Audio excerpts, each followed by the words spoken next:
சாமானிய ஏழை எளிய பிள்ளைகளை படிக்க விடாமல் கூலி தொழிலிற்கு அனுப்பும் திட்டம்தான் புதிய கல்விக் கொள்கை திட்டம் என சபாநாயகர் அப்பாவு தெரிவித்துள்ளார்.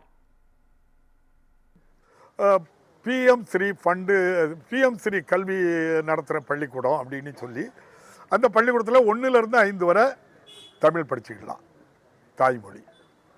அதுக்கு மேலே இந்தியும் சமஸ்கிருதமும் படிக்கணும்.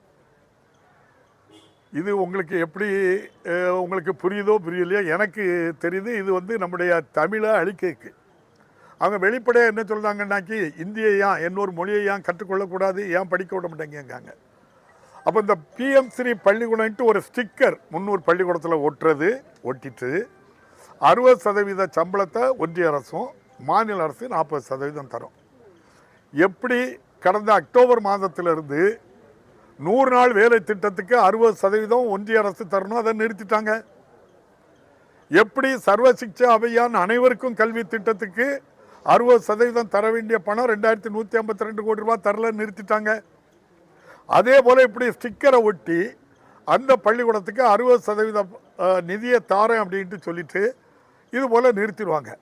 நிறுத்திட்டு என்ன சொல்லுவாங்கன்னா, எங்களாலையும் பணம் தர முடியாது, உங்களாலையும் நடத்த முடியலைன்னா அதானி போன்ற பெரிய நிறுவனத்திட்ட கொடுத்துருங்க, தொண்டு நிறுவனங்கள் அவங்க நடத்திடுவாங்க. நான் சொல்கிறது சிரிக்கைக்காகவோ வேடிக்கை இல்லை. இந்த திசையை நோக்கி போகிறதுக்காக பிஎம் ஸ்ரீ பள்ளிக்கூடத்தை நீங்கள் ஆரம்பிக்கணும் அப்படின்னு நம்ம ஆரம்பித்த பள்ளிக்கூடம், நடந்துக்கிட்டு இருக்க பள்ளிக்கூடம் ஸ்டிக்கர் ஒட்ட சொல்கிறாங்க ஒரு 300 பள்ளிக்கூடத்துக்கு. இதுதான் நல்ல பள்ளிக்கூடம்னு சொல்லி மற்ற பள்ளிக்கூடங்களெல்லாம் காலி பண்ணணுங்கிற ஒரு முடிவோடு அதை சொல்கிறாங்க. உலகில் முதலாக செம்மொழி அந்தஸ்து பெற்ற மொழி இந்த தமிழ் மொழி.